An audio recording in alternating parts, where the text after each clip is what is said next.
바울은 오늘 본문에서 골로새 교회를 향해 기도의 삶을 살 것을 권면하고 있습니다. 2절 말씀 보십시오. 기도를 계속하고 기도에 감사함으로 깨어 있으라 말씀하고 있습니다. 먼저 바울은 지속적인 기도 생활을 할 것을 권면하고 있습니다. 기도를 계속하고 이렇게 말씀하고 있죠. 기도에 있어서 가장 중요한 것은 우리가 지속적으로 기도하는 것입니다. 우리가 흔히 기도를 영혼의 호흡이다 이렇게 말하지 않습니까? 그 말은 우리의 기도가 쉼 없이 이어져야 한다라고 하는 것을 말씀하고 있습니다.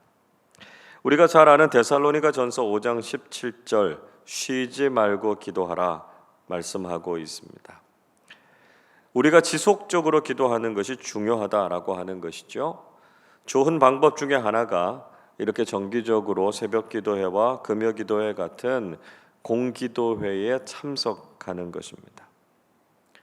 우리가 계속해서 기도의 삶을 산다라고 하는 것, 우리 스스로의 결단만으로는 참 쉽지 않다라고 하는 것을 발견하게 되죠.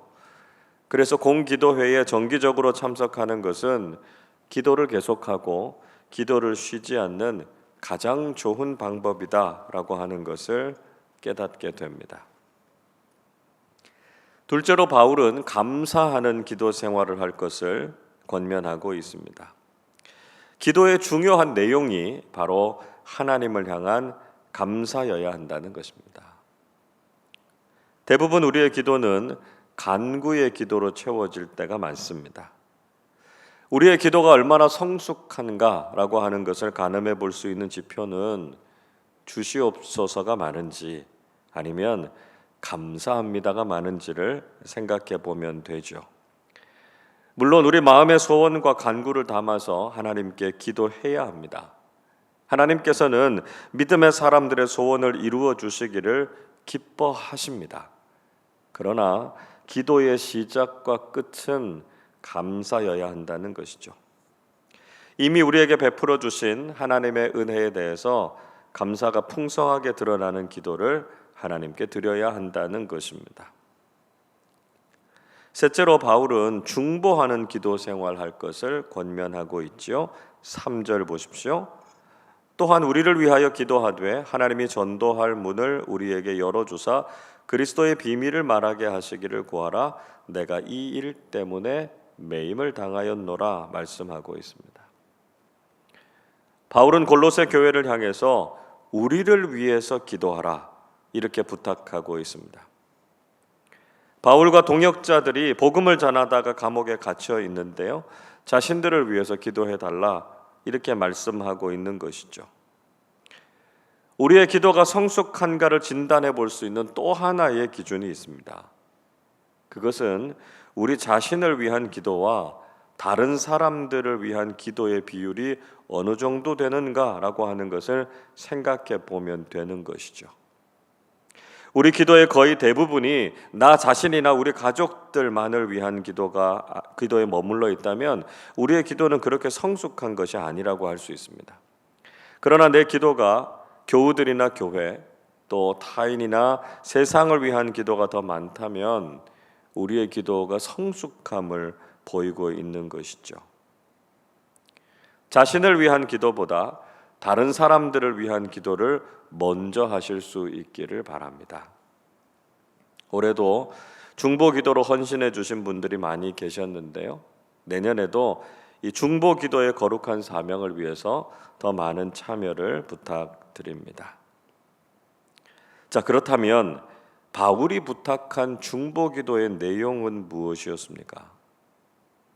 바울은 자신의 안위나 평안을 구하면서 기도를 부탁한 것이 아니었습니다. 그는 하나님께서 전도의 문을 열어주셔서 그리스도의 비밀, 즉 복음을 전할 수 있게 해주시기를 기도해달라 이렇게 부탁했습니다. 지금은 감옥에 갇혀서 제대로 복음을 전할 수 없는 상황이기 때문에 하나님께서 복음을 전할 수 있도록 인도해 주실 것을 구하라 하는 것이죠. 그러면 4절에 보시면 그들이 마땅히 할 말, 즉 복음을 전할 것이다 이렇게 말씀하고 있습니다. 우리가 드려야 하는 중보기도의 내용도 자신의 성공이나 안락함을 위해서가 아니라 복음에 합당한 삶을 위해서 중보하며 기도해야 된다라고 하는 것입니다. 또 바울은 믿지 않는 사람들과의 관계 속에서 지혜롭게 행할 것에 대해서 권면하고 있습니다. 5절 말씀 보십시오. 외인에게 대해서는 지혜로 행하여 세월을 아끼라 말씀합니다. 바울은 외인에 대해서는 지혜롭게 행동할 것을 말씀하지요. 세월을 아끼라 말씀하고 있습니다. 즉 믿지 않는 사람들과 시간을 허비하지 말고 그들 만났을 때 복음을 전할 수 있는 기회를 잡으라라고 하는 것이죠. 다른 사람들과 그저 세상적인 이야기로 시간을 낭비할 것이 아니라 복음을 전할 수 있는 기회를 포착해야 된다는 것입니다. 사람들에게 복음을 전할 수 있는 기회가 그렇게 많은 것이 아니기 때문에 우리에게 기회가 주어졌을 때 지혜롭게 복음을 전해야 한다는 것이죠. 바울은 사람들과의 언어 생활에서 신앙인으로서의 맛을 드러낼 것을 권면하고 있습니다. 6절 말씀을 같이 읽어보겠습니다. 너희 말을 항상 은혜 가운데서 소금으로 맛을 냄과 같이 하라. 그리하면 각 사람에게 마땅히 대답할 것을 알리라. 우리가 말을 할 때 항상 소금으로 맛을 내는 것처럼 은혜로운 말을 해야 할 것을 당부하고 있습니다. 음식에 적절하게 소금이 들어가지 않으면 그 음식은 맛이 없죠. 그런데 소금이 들어가서 간이 딱 맞으면 음식이 기가 막히게 맛있지 않습니까? 신앙인으로서의 우리의 언어 생활이 바로 그렇게 되어야 한다라고 하는 것입니다. 우리가 사람들 사이에서 어떻게 말을 하느냐라고 하는 것이 다른 사람들에게 힘과 위로가 되기도 하고요. 때로는 상처가 되기도 한다는 것이죠. 차라리 말을 하지 않고 듣기만 하는 것이 더 좋았겠다 이렇게 생각이 될 정도로 하는 말이 지혜롭지 못하거나 은혜롭지 못한 경우들도 있습니다. 우리는 성숙하고 은혜로운 말을 사용해서 다른 사람들에게 덕을 끼치고 말로 위로와 격려를 주는 사람들이 되어야 한다는 것이죠.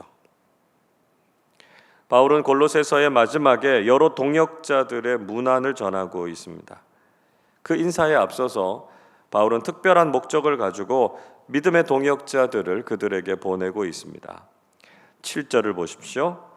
두기고가 내 사정을 다 너희에게 알려주리니 그는 사랑받는 형제요 신실한 일꾼이요 주 안에서 함께 종이 된 자니라 말씀합니다.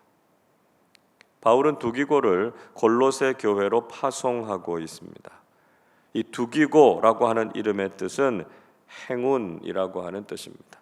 이 두기고는 소아시아 지역에서 출생해서 에베소에서 성장했습니다. 그는 바울의 3차 전도 여행이 끝날 무렵에 바울과 함께 동행하게 됐습니다. 그리고 골로새 교회에 이 편지를 전달했고요. 에베소에 잠시 머물러 있다가 다시 로마에서 바울을 만나게 됩니다. 두기고는 바울의 생애 마지막까지 바울과 함께 있었던 참 좋은 동역자였습니다. 바울은 두기고 편으로 이 골로새서를 보내면서 자신의 사정을 전하고 영적 교제를 나누기를 원한다 이렇게 이야기하죠. 8절 이렇게 기록합니다. 내가 그를 특별히 너희에게 보내는 것은 너희로 우리 사정을 알게 하고 너희 마음을 위로하게 하려 함이라 말씀하죠.